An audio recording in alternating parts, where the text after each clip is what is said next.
Broadcasting Region 1. Region 1. This is BBS. Bicol Broadcasting Systems Incorporated. DWLV. 91.9 megahertz. Your news and music stations. BBS. Basta Bareta. Sigurado.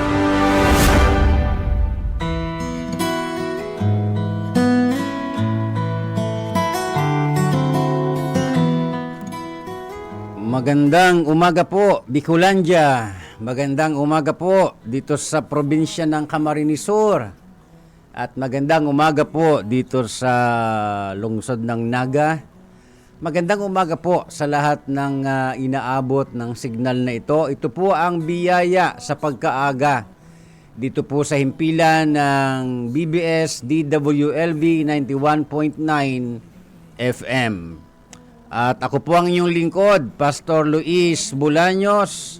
At sa technical side, ating ding makakasama si Sir Stephen Fabi. Sa loob ng ilang mga minuto, atin pong pasimulan ang ating umaga sa pamamagitan po ng pag-aaral, pagbabasa, pakikinig ng mga aral ng Diyos upang ang kanyang mga aral ay maging matibay na pundasyon ng ating mga buhay espiritual. Pitsa 9 po ngayon ng December 9 na po tayo. December 9, 2024. Ilang araw na lamang ay traditionally atin pong ipagdiriwang ating sama-samang aalalahanin ang Kapaskuhan. Magandang umaga po kay Brother Roy Clavicilia from Seroma. Ganon din po kay Sister She. Magandang umaga din po kay Sister Eva Agregado at kay Sir Felipe Agregado Jr. Magandang umaga din po kay Sister Nelda Mabait at sa buong Mabait family. Magandang umaga po kay Ma'am Claire Dacuya Ricafort. Magandang umaga po kay Ma'am Lourdes Garrido at kay Sir Luis R. San Jose Jr. At sa lahat pa po ng makakapakinig at makakapanood ngayon, bagaman ang iba, ito ay nire-replay na lang. Maraming salamat po sa inyong suporta sa gawain ng dito po sa ating Radio Ministry. Ina-appreciate din natin at pagpalain ng Panginoong Diyos si Ma'am Lalaine Villaferti Abunal na siyang sponsor po ng programang ito. Maraming taon na, halos 3 taon na. Ngayon magtatapos na naman ang taon, nandito pa rin tayo sa programa. Ito ay dahil po sa kapahintulutan ng Panginoon at dahil din po sa inyo. Maraming salamat dahil gumigising kayo ng maaga. Baka nga ang iba sa inyo ay practice na ito, na talagang gumigising ng maaga para lamang para talaga makinig. Kaya maraming salamat po sa inyong suporta, hindi lamang para malaman na kayo po ay aktibong nakikinig dito sa himpilan ng BBS, kundi kayo mismo po na may pagnanais na pasimulan ng araw sa pamamagitan ho ng pakikinig sa ating mga devotional message. So, pasimulan ho natin ang ating umaga sa pamamagitan ng pagpapasalamat sa Panginoon. Manalangin po tayo. Ama naming Diyos sa langit, ang aming pong puso ay puno ng pagpapasalamat dahil sa muli po ninyong pagpapahiram po sa amin ng isang bagong araw. Salamat po sa buhay na muli mong pinagkaloob sa bawat isa sa amin. Maraming salamat po sa magdamag na lumipas na kami ay yung iningatan habang kami natutulog kasama ng mga mahal po namin sa buhay. Ngayong umaga, bago po namin pasisimulan ang araw sa buhay namin, tulungan niyo po kami na sa pamamagitan ng aming sama-samang pag-aaral, pakikinig ngayong umaga, pagbabasa, ay ang banal mong Espiritu ang magbigay po sa amin ng pagkaunawa sa mga espiritual na katotohanang dapat maging saligan at pundasyon ng aming matatag na buhay espiritual. Ito ang aming dalangin. Pagpalain niyo po ang lahat ng nakikinig na ngayon at nanunood na ngayon at manunood pagkatapos. Sa pangalan namang Diyos ng aming Panginoong Hesukristo. Amen. Magandang umaga po muli kay Ma'am Lourdes Garrido. Magandang umaga po kay Pastora Glo Ibora. Kung di ako nagkakamali, from Ragay po ba ito? So, magandang umaga po, Pastora. At sa lahat po ng ating mga kapastoran dyan, mga kapatiran, mga simbahan. Magandang umaga po sa inyong lahat. Tuloy-tuloy na ho tayo mula po sa Lucas, Kabanatang 2, talatang 14. Kung may Biblia po kayong katabi, mas maganda na kayo ay makibasa sa akin. Sa loob ng ilang maikling minuto, pasimulan po natin ang ating araw sa pamamagitan ng pag-aaral na ito. Lucas, Kabanatang 2, talatang 14. Ganito po ang nasusulat. Kung may Biblia kayo, King James Version, basahin po ninyo ngayon. Katabi siguro ninyo yung Biblia. Ang sabi po sa King James Version, kung babasahin po ninyo ito, "Glory to God in the highest, and on earth peace and goodwill to men." Yan po ang nasusulat sa King James Version. So ngayong umaga, sa liwanag po ng aral ng Panginoon, dahil tayo po ay pumasok na po sa buwan ng Kapaskuhan. So sa liwanag po ng aral ng Panginoon ngayong umaga, naway mabigyan po tayo muli ng paalaala. Ano po, sa pamamagitan ng ating mapapakinggan ngayong umaga. Magandang umaga po kay Ma'am Mila Castañeda Bildad. So, mula po sa Lucas, Kabanatang 2, talatang 14, may tatlong bagay na dapat maipaalala sa atin, lalo na ngayong Christmas season. Ano po? Ang sabi po ng King James Version ng Luke chapter 2 verse 14, "Glory to God in the highest." Dito pa lang po sa bungad ng mga angel, ang context po kasi nito yung pagpapakita po ng mga anghel sa mga pastol. Ano po? Ito ang context nito. At nagsalita na po ang anghel. At ang sabi ng mga anghel, "Glory to God in the highest." Anong ibig sabihin nito? Ano ang implication nito sa ating lalo na ngayong buwan ng Kapaskuhan? Mga minamahal kong mga tagapakinig, huwag po sanang mawala sa sentro ng ating pagdiriwang ang mabigyan po natin ng luwalhati ang Panginoong Diyos. Kasi sa totoo lang po, ngayong pong buwan ng Kapaskuhan, napapansin ko po na masyado na itong commercialize. Napapansin nyo rin po ba yon? Tuloy, na dapat ipagdiwang, alalahanin ng sangkatauhan ang Kapaskuhan na mayroong tamang pagkaunawa at tamang nilalayon, ay parang nakalabas na ang mga tao doon sa katotohanan yun eh. O, tingnan nyo na lang po ang mga commercial sa telebisyon. Nagko-commercial lang masasarap na pagkain, magaganda at mamahaling mga palamuti. At tuloy, yung mga sobrang hirap ng mga tao, nakakaramdam tuloy ng awa sa kanilang mga sarili dahil akala nila ang Kapaskuhan nakasentro sa ganoon. Di ba? Pero tandaan natin, Jesus Christ is the reason for the season. Si Lord ang bida ngayong Kapaskuhan. Huwag nating ibibida ang, okay lang naman ang ganito, magpalamuti, kunting bagay. Pero kung ang kasiyahan ng tao nakasentro na dyan sa mga regalo, mga palamuti, na kapag hindi ka nakabili, parang awang-awa ka sa sarili mo pag wala kang marami at masasarap na handa, nakakaramdam tuloy ang ibang mga pamilya ng pagkaawa dahil yung mga nabibili ng mga sagana sa pera at hindi nila nabibili, tuloy, naawa sila. Parang sinasabi pa nga na hindi kumpleto at hindi masaya ang aming Pasko dahil daw walang mga regalo, dahil daw walang mga Nakita nyo yon?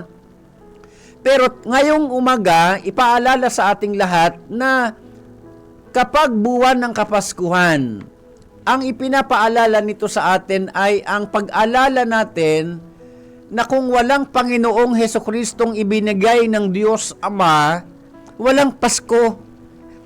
Yan po ang dapat nating isipin. Ano po, wag tayong madaya ng mga makamundong pagiging komersyalismo ng Pasko.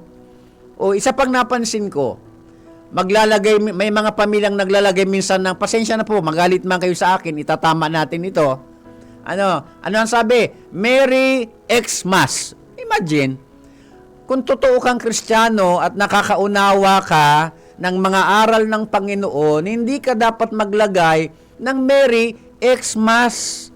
Imagine, tatanggalin mo sa eksena si Christ, na samantalang, ang kahulugan talaga ng Pasko, Christ message in humanity.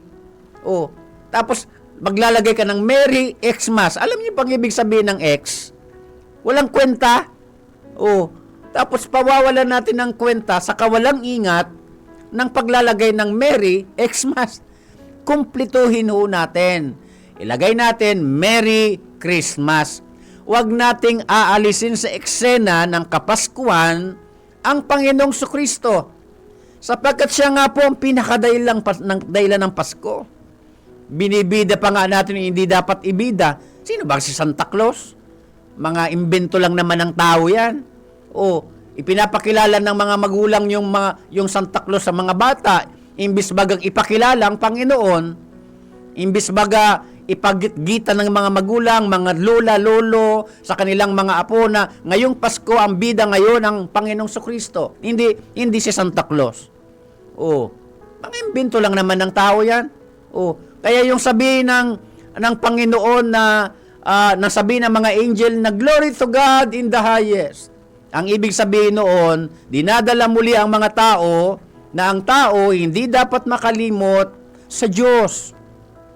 Magandang umaga po kay Brother Fernando Plantado at kay Sister Grace Plantado at kay Ace, sa dalawang anak. Yan, magandang umaga po sa inyo. Magandang umaga po din po kay Pastor Marvin Natividad at kay wife niya. Magandang umaga po. So tuloy po tayo. Ngayong umaga, uulitin ko po sa inyo. Itong Luke chapter 2 verse 14, may tatlong mahalagang katotohanang ipinapaalala sa atin. Ang sabi, glory to God in the highest. Ibig sabihin nito, muling dinadala ang tao sa pagkaunawa. Sabi ko nga po kanina, ang pinakasentro ng Kapaskuhan, ang bida sa Kapaskuhan, ang Panginoong Sukristo. Hindi si Santa Claus. At wag tayo maglalagay ng Merry Xmas. Wag nating alisin sa eksena ang pinakadahilan ng Pasko. Maglagay tayo kumpleto, Merry Christmas. Christ message sa humanity. Hindi yung gagawin nating, minsan hindi yan napapansin ng mga tao, pero alam nyo ba, pandaraya ng demonyo yan. Inaalis ng demonyo sa eksena ng Kapaskuhan ang siyang pinakasentro nito. Ang pinakapuso nito. Jesus Christ is the reason for the season. Tapos aalisin natin sa eksena. Oh, pasensya na po kayo, pero kung meron kayong mga ganyang nilalagay na Merry Xmas, huwag nyo na akong ilagay. Kumplituhin nyo ninyong pakalagay. Merry Christmas. Oh. Nandoon si Christ sa eksena. Sapagkat wala nga pong Pasko kung wala pong Panginoong Jesucristo na ibinigay ang Diyos Ama. Oh, yan ang dapat nating laging tatandaan. Huwag tayong padadaya sa pagiging komersyalismo ng Kapaskuhan. Oh, magkaroon tayo naman ng pagiging sensitive. Kung sakaling mapera ka, huwag ka nang magparapos sa Facebook ng mga regalo, mga masasarap na pagkain. Tuloy, ang nararamdaman ng mahihirap, awang-awa sa sarili, dahil wala silang pambili, katulad lang yung mga binili. Oh, kaya pinapaalala natin ito kasi masyado nang commercialize ang Pasko. Taon-taon na lang halos. Hindi ba? Oh, kaya nawawala tuloy tayo sa pinakapuso nito na ang Kapaskuhan nakasentro sa Panginoong Hesukristo. Kaya ang luwalhati sa Kanya. Ano po? Kaya wag tayong maaawa malulungkot, kung wala kang regalo, o kung wala kang pambili ng masasarap at mamahaling mga handa, hindi naman yun ang Pasko eh. Ang Pasko ay nakasentro sa kahulugan talaga nito. Dahil nung bago pa ang Pasko, ang kalagayan ng tao, makasalanan. That's why, ibinigay ng God the Father, ang God the Son, para tubusin tayo sa ating mga kasalanan. Ganun po yun. Next, Luke chapter 2 verse 14, Glory to God in the highest, and on earth, peace. Bakit sinabi ng mga angel na kapayapaan ang dala nila galing sa Diyos sa sangkatauhan? Bakit ano po ba ang dating kalagayan ng nating mga tao bago pa ang Kapaskuhan? Inililigaw tayo ng demonyo sa ganong katotohanan eh. Ang gusto ng demonyo ngayong Pasko, nakasentro lang sa kasiyahan, sa handaan, sa regalo, na nakakalimutan yung pinakamahalagang regalo, which is ang Panginoong Kristo. Ano ba ang kalagayan nating mga tao bago pa ang Pasko? Kung may Biblia kayong katabi, basahin po ninyo ngayon sa Roma, Kabanatang 5, talatang 10, na nagsasabi, dati tayo ay mga kaaway ng Diyos. Mantakin nyo, bago pa lang Pasko, ang kalagayan nating mga tao, kaaway ng Diyos. Kung itutuloy nyo ang pagbasa, ngunit sa pamamagitan ni Hesukristo, tayo ay naging kaibigan ng Diyos. Imagine, di ba? Mapapawaw ka na lang eh. Wow talaga, Lord, salamat.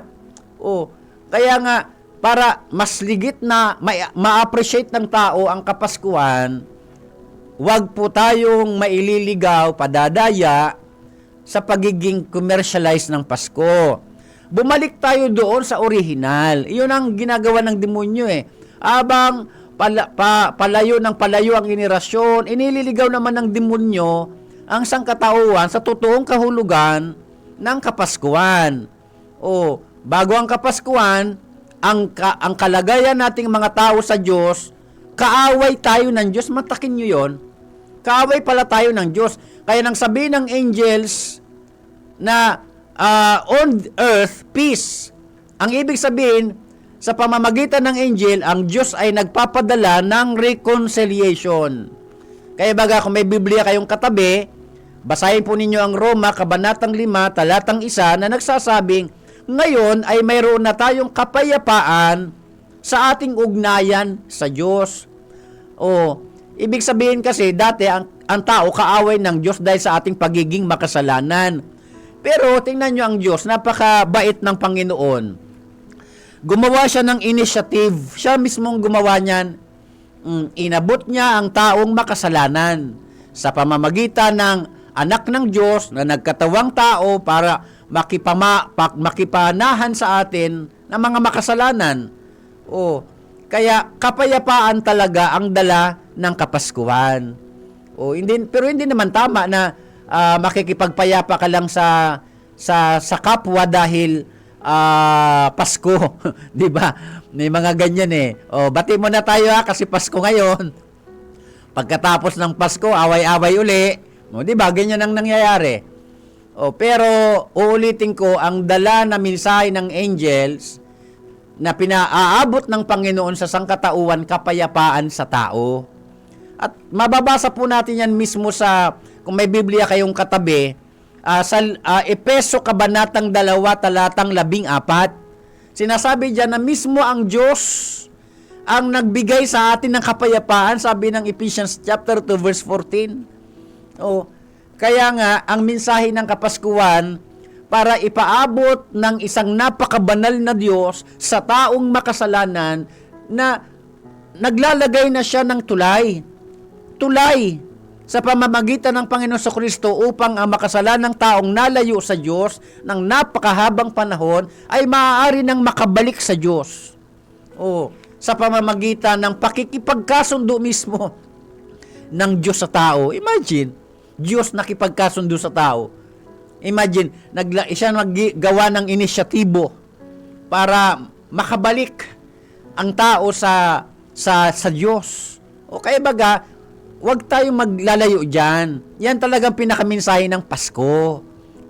Tuwing magpapasko, maalala sana nating mga tao na tayo pala dating kaaway ng Diyos, na tayo pala dating hiwalay sa Diyos. Pero ang Diyos nagbigay ng regalo. Regalo. Hindi mo ito paghihirapan. Tatanggapin mo lang.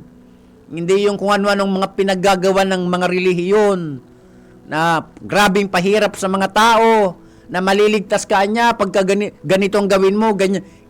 Mga imbento na malang na mga religious leaders yan. Pero ang Panginoon, hindi niya pinahirapan ng tao. Simple lang ang gagawin ng tao. Tanggapin ng tao ang regalo ng Diyos. Tapos, mababalik yung ugnayan ng makasalanan sa isang napakabanal na Diyos. Ganun baga. Bakit ginagawa itong komplikado ng mga relihiyong binabaluktot ang mga aral ng Panginoon, pinapahirapan ng mga tao para maligtas, mapalangit? Mas mahigpit pa palang tao sa paglagay ng batas para mapalangit. Samantalang ang Diyos, napakasimple ng kanyang parang ginawa para tayo mapalangit. Di ba? Din last, number 3, Luke chapter 2 verse 14, glory to God in the highest, and on the earth peace, sabi, and goodwill to men, sabi ng angels. Anong ibig sabihin ng goodwill? Alam niyo po ba na kung may Biblia kayo ngayon, basahin po ninyo ngayon sa Titus chapter 3 verse 14, na ang sabi po diyan sa pinababaw na Tagalog, dahil sa kabutihan ng Diyos, yan, dahil sa malasakit ng Diyos sa atin, sa sangkatauhan, ipinadama niya ang kanyang pag-ibig pating walang kondisyon. At hindi ito sa pamamagitan ng ating mga gawa. Sabi ng Tito, Kabanatang 3, Talatang 14. Imagine, kaya tuwing papasok ang Kapaskuhan, ito dapat ang maalala natin. Ang Kapaskuhan ay extension ng love ni Lord sa humanity. At yung love na yun, dapat natin din pong ibigay sa iba. Hindi lang ngayong Pasko, kundi isang katulad din ng Diyos na hindi naman tayo deserving, pinatawad niya tayo, minahal niya tayo, samantalang tayong tao, kakaibang ugali natin. Hindi ba? Para sa atin, ang konsepto natin, ang mindset natin, magpapatawad lang ako sa taong ito, kung karapat dapat siyang patawarin. Di ba ganun tayo? May ganun tayong ugali. Pero ang Diyos, salamat na lang. Salamat talaga sa Panginoong Diyos. Napaka-maawain ng Panginoon. Full of mercy. Hindi man tayo karapat-dapat, naging mabait ang Diyos sa atin, mga minamahal kong mga tagapakinig. Naging mabait ang Diyos sa atin. Ipinaramdam niya sa atin ang habag, ang kanyang awa. Isang napakabanal at makapangyarihang Diyos, inabot ang taong makasalanan. Hindi ba natin naiisip yan? Mamaya pakinggan ninyo ang last na yung sinabi ko sa technician na ipatugtog, Sukdulang Biyaya. Balikan natin ang kantang yan at namnamin natin, sariwain natin gaanong kaganda yan. Di ba? So ngayong umaga sa ating devotional message, nawa itong tatlong bagay, tatlong katotohanan muling maipaalala sa atin ngayong Kapaskuhan. From Luke chapter 2 verse 14, glory to God in the highest, and on earth peace and goodwill to men, sabi ng angels. Ang ibig sabihin, tatlong katotohanan ang ipinapaalala. Una, ang Kapaskuhan nakasentro sa luwalhati ng Panginoon. Ngayong Kapaskuhan, siya ang bida, ang Panginoong Kristo, ang dapat maging sentro ng pagdiriwang ng Kapaskuhan. May regalo man o wala, may masarap man at mamahaling handa, mayroon man o wala, hindi yan issue. Okay? Hindi yan issue. Ang mahalaga, muling maipaalala sa atin sa sangkatauhan. Ang dati nating kalagayan, at least mayroon tayong comparison. Yung dating kalagayan ng taong makasalanan, ngayon, maaari nang makalapit ang tao sa Panginoong Diyos sa pamamagitan ng Panginoong Hesukristo. Sapagkat sabi ng Ebanghelyo ni Juan, 14, talatang 6, ang sabi ng Panginoong Hesukristo, siya ang daan, Siya ang katotohanan at siya ang buhay. Walang makapupunta sa Ama kundi sa pamamagitan niya, sabi ng Panginoong Hesukristo. O kaya ang Kapaskuhan naging tulay para ang makasalanan makalapit sa Diyos. Kaya huwag tayo nagpapaniwala sa mga leader ng relihiyon na puro pahirap ang dinudulot sa mga miyembro para mapalangit lang, samantalang simple yun sa nabaga ang tinawakang kagurangnan na kung paano mapalangit ang tao. O, di ba? Kaya pangatlo, goodwill to man. Ibig sabihin ay ang Diyos nagpakita ng kabaitan, malasakit, habag, pag-ibig, pagmamahal, etc. sa taong makasalanan. So, anong ibig sabihin? Ipaabot din natin sa ating kapwa ang ganoong pag-uugali. Manalangin po tayo. Ama naming Diyos sa langit, marami pong salamat sa paalaala po ninyo sa pamamagitan ng aming napag-aralan ngayong umaga. Ngayong buwan ng Kapaskuhan, tulungan niyo po kami, ang mga tao, na makabalik sila doon sa orihinal na kahulugan ng Kapaskuhan. Upang kapag ito'y naunawaan nila, ang mga tao ay matututong magkaroon ng appreciation, ma-appreciate nila ang totoong lalim ng Christmas season at ito'y nakasentro sa iyo. Salamat po Ama, pagpalaan niyo po ang BBS DWLV 91.9 FM, maging ang segment na ito ng biyaya sa pagkaaga. Pagpalaan niyo pong lahat ng nakinig at nanood at sa lahat pa po ng magre-replay nito. Salamat po, itong aming dalangin sa pangalan ng aming Panginoong Hesukristo. Amen. Muli po akong pong inyong lingkod, Pastor Luis Bulaños. Susunod na po ang Kakampi Network News, ibabalita ni Sir John Bernas. Pagpalain po kayo ng Panginoong Diyos.